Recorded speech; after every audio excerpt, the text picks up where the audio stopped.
Class 10 English chapter 1 a letter to God.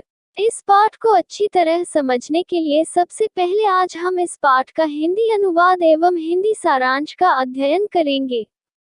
सारांश को केवल सुनकर समझना पर्याप्त है, इसके लिए आपको मोबाइल की स्क्रीन देखने की आवश्यकता नहीं है। इससे आपके समय की बचत होगी, मोबाइल डाटा पैक की बचत होगी एवं आंखों की सुरक्षा होगी। इस पाठ का हिंदी सारांश इस प्रकार है। Paragraph number 1। वह मकान जो संपूर्ण घाटी में अकेला ही था, एक निचली पहाड़ी की चोटी पर स्थित था। उस ऊंचाई से कोई भी व्यक्ति नदी और पके हुए अनाज के खेत देख सकता था, जिसमें स्थान स्थान पर फूल थे जो सदा अच्छी फसल का वायदा करते थे। धरती को यदि किसी वस्तु की आवश्यकता थी तो केवल एक भारी वर्षा की अथवा कम से कम एक बौछार की। प्रातःकाल के पूरे समय लेंचो ने, जो अपने खेतों को भली प्रकार से जानता था, उत्तर पूर्व की ओर आकाश देखने के अतिरिक्त और कुछ नहीं किया था।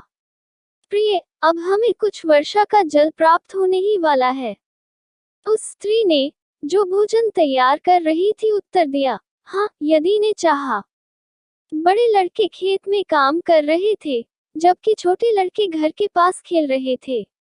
तब महिला ने उन सबको बुलाया, रात के खाने के लिए आ जाओ। Paragraph number 2। भोजन के समय, जैसा कि लेंचो ने भविष्यवाणी की थी, वर्षा की बड़ी बड़ी बूंदें गिरने लगी। उत्तर पूर्व दिशा में बड़े बड़े पहाड़ जैसे बादल आते हुए दिखाई दिए।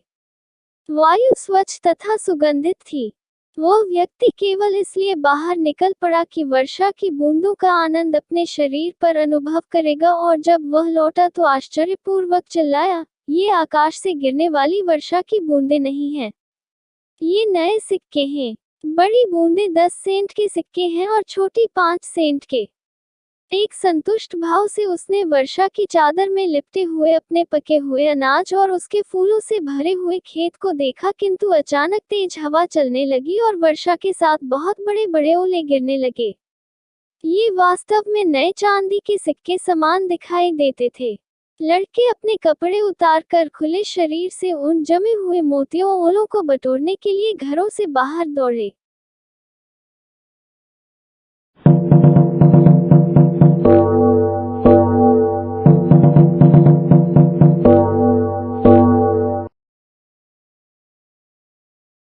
Paragraph number 3। अब वास्तव में बुरा हो रहा है। उस व्यक्ति ने चिल्लाकर कहा, मुझे आशा है कि यह शीघ्र ही समाप्त हो जाएगा। यह शीघ्र समाप्त नहीं हुआ। 1 घंटे तक ओले मकान, बगीचे, पहाड़ी की ढलान, अनाज के खेत और पूरी घाटी पर बरसते रहे। पूरा खेत सफेद हो गया, मानो नमक से ढक गया हो। वृक्षों पर एक भी पत्ता नहीं बचा था। अनाज पूर्णतया नष्ट हो गया था। पौधों से फूल झड़ चुके थे। लेंचो की आत्मा डैक से भर गई। जब तूफान थम गया, वह अपने खेतों के बीच खड़ा हो गया और अपने बेटों से कहा, एक टिड्डियों के दल के हमले के बाद भी इससे अधिक अनाज बच जाता। उन्होंने कुछ भी नहीं छोड़ा। इस वर्ष हमें अनाज नहीं मिलेगा। वह रात बहुत दुखी भरी थी। Paragraph number 4। हमारी सारी मेहनत व्यर्थ गई। हमारी सहायता करने वाला कोई भी व्यक्ति नहीं है। हम सब इस वर्ष भूखे रहेंगे। परंतु उन सबके दिलों में, जो घाटी के मध्य अकेले मकान में रहते थे, केवल एक ही आशा थी, भगवान की सहायता की। इतना परेशान मत हो, भले ही यह सर्वनाश दिखाई देता हो। याद रखो, भूख से कोई नहीं मरता। इस प्रकार वे कहते हैं, कोई भूख से नहीं मरता। सारी रात लेंचो अपनी एकमात्र आशा के विषय में सोचता रहा। भगवान की सहायता। उसकी आंखें, जैसा कि उसे शिक्षा दी गई थी, सब कुछ देखती हैं, यहाँ तक कि अंतःकरण की बातों को भी।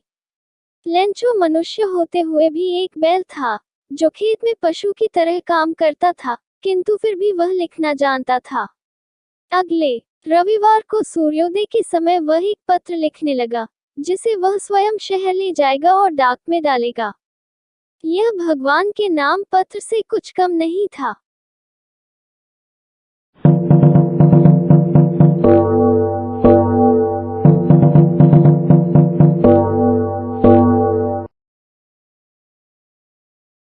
Paragraph number 5। उसने लिखा, भगवान, यदि तुमने मेरी सहायता न की तो मुझे और मेरे परिवार को इस वर्ष भूखा रहना पड़ेगा। मुझे अपने खेत को दोबारा बोने के लिए तथा अगली फसल आने तक गुजारा करने के लिए 100 पीसों की आवश्यकता है, क्योंकि ओलों के तूफान ने। लिफाफे पर उसने लिखा, भगवान को। पत्र को लिफाफे में रखा और डहकी मन से शहर चला गया। डाकघर पहुंचकर उसने लिफाफे पर टिकट लगाया और इसे पत्र पेटी में डाल दिया। कर्मचारियों में से एक, जो डाकिया था और डाकघर में सहायक के रूप में भी कार्य करता था, अपने अधिकारी के पास हंसता हुआ गया और उसे भगवान के नाम वाला पत्र दिखाया। डाकिये के रूप में अपने सेवाकाल में उसने कभी ऐसे पते वाले पत्र को नहीं देखा था। पोस्टमास्टर, जो एक मोटा हंसमुख व्यक्ति था, वह भी जोरों से हंसने लगा, परंतु शीघ्र ही वह गंभीर हो गया और पत्र को अपनी मेज पर थपथपाते हुए बोला, कितना अटूट विश्वास है।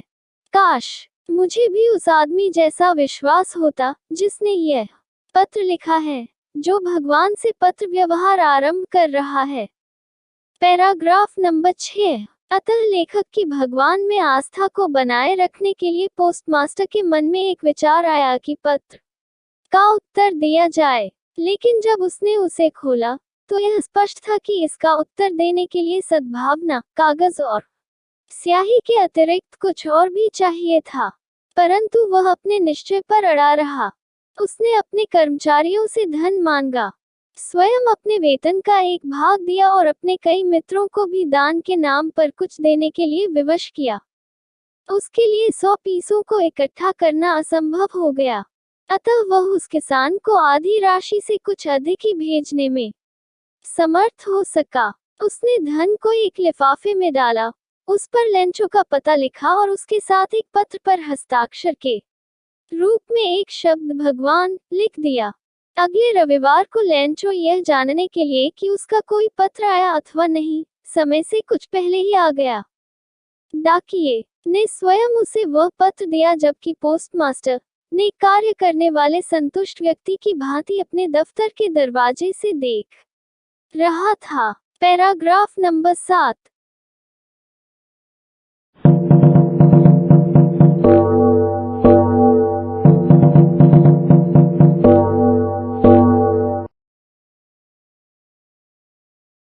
Paragraph number 7। लेंचो ने धन देखकर तनिक भी आश्चर्य नहीं दिखाया, ऐसा उसका विश्वास था, परंतु जब उसने धन गिना तो वह नाराज हो गया। ईश्वर तो गलती नहीं कर सकता, नहीं वह लेंचो को उसकी मांगी हुई धनराशि देने से मना कर सकता था। तुरंत लेंचो खिड़की पर कागज और स्याही मांगने गया। जनसाधारण के लिए बैठने की मेज पर वह पत्र लिखने लगा। अपने विचारों को व्यक्त करने में उसका माथा सिकुड़ रहा था। जब उसने पत्र समाप्त किया, वह खिड़की पर टिकट खरीदने गया और थूक से इस लिफाफे पर चिपका दिया। जैसे ही उसने पत्र को डाक पेटी में डाला, पोस्टमास्टर इसे खोलने के लिए गया। उसमें लिखा था, भगवान, जो धन मैंने आपसे मांगा था उसमें से केवल 70 पीसों ही मेरे पास पहुंचे हैं। मुझे शेष धनराशि भी भेज दीजिए, क्योंकि मुझे अति आवश्यकता है। परंतु यह धन मेरे पास डाक द्वारा मत भेजिएगा, क्योंकि डाकघर के कर्मचारी तो बेईमानों का एक समूह है। लेंचो।